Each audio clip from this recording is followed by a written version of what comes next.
BPL নিলামকে সামনে রেখে পুরোপুরি প্রস্তুতি নিয়ে ফেলেছে বসুন্ধরা গ্রুপের দল রংপুর রাইডার্স। রংপুর রাইডার্স ইতোমধ্যে সবচাইতে মাস্ট টার্গেটে রেখে ফেলেছে তিনটা ক্রিকেটারকে। যেখানে ঢাকা ক্যাপিটাল সাব্বির রহমানকে রেখেছিল, এই জায়গায় রংপুর একটা নয় বরং মাস্ট টার্গেটে রেখেছে তিনটা ক্রিকেটার। তারা হচ্ছে ফিনিশার শামীম হোসেন পাটোয়ারি, ওপেনার মোহাম্মদ নাইম শেখ ও তাদের হয়ে প্রায় 3 আসর বিপিএল খেলা পেসার হাসান মাহমুদ। চলুন একে একে দেখি তারা কাদেরকে টার্গেট করেছে। শুরুতেই তাদের target A category Naim Sheikh. Mohammad Naim শেখকে যতটুকু পারে নেওয়ার চেষ্টা করবে, অর্থাৎ বলতে পারে নাইম শেখকে নিয়ে এক প্রকার ফাইট দিবে রংপুর রাইডার্স। নাইমকে নিয়ে ফাইট দিয়েও যদি না পায়, সেক্ষেত্রে বিকল্প সৌম্য সরকার ও রনি তালুকদারকে রেখেছে।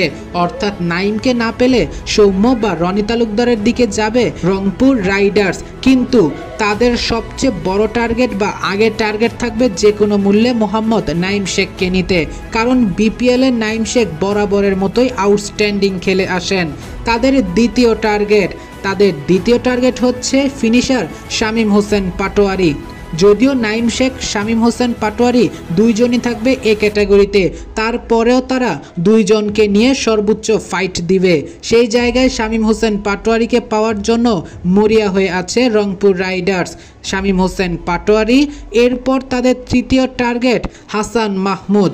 গত আসরে তাদের দল থেকে ছিটকে গিয়েছিলেন যেহেতু ড্রাফট সিস্টেম, এই কারণে এবছর তাদের দলে মুস্তাফিজ সাথে হাসান মাহমুদ হলে জমে যাবে, যার ফলশ্রুতিতে হাসান মাহমুদকে নিয়েও সবচেয়ে বড় ফাইটটা তারাই দিবে। অর্থাৎ এই 3 ক্রিকেটারকে মাস্ট যে কোনো মূল্যে তারা পেতে চাইবে। এরপর তারা কাকে চায়? এরপর তারা বিট দিবে হাবিবুর রহমান সোহানকে।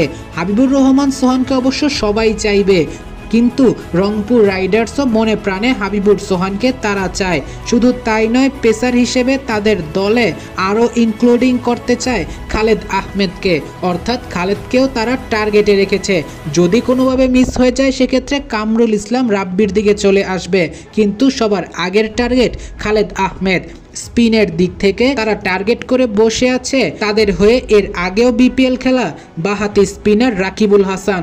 শুধু তাই নয়, তাদের টার্গেটে আরও এক স্পিনার আলিস আল ইসলামও আছে। গত আসরে দুর্দান্ত বোলিং করেছেন তিনি। সুনীল নারিন স্টাইল খ্যাত এই আলিস আল ইসলামকে পেতে চায় অনেকগুলো দল, অর্থাৎ তার মধ্যে রংপুর রাইডার্সও একটা। তারাও যে কোনো মূল্যে আলিস আল ইসলামের জন্য ছোটোখাটো একটা ফাইট দিতে পারে।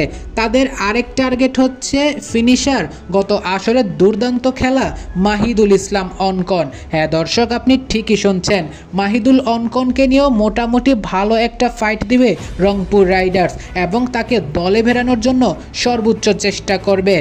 এরপর যে স্লটগুলো খালি থাকবে, তারা কম্বিনেশন ওয়াইজ অকশনের টেবিলে বসে সিলেকশন করে তারপর বিট করে দলে ফেরাবে। এদেরকে পেতে রংপুর রাইডার্স সর্বোচ্চ ফাইট দিবে।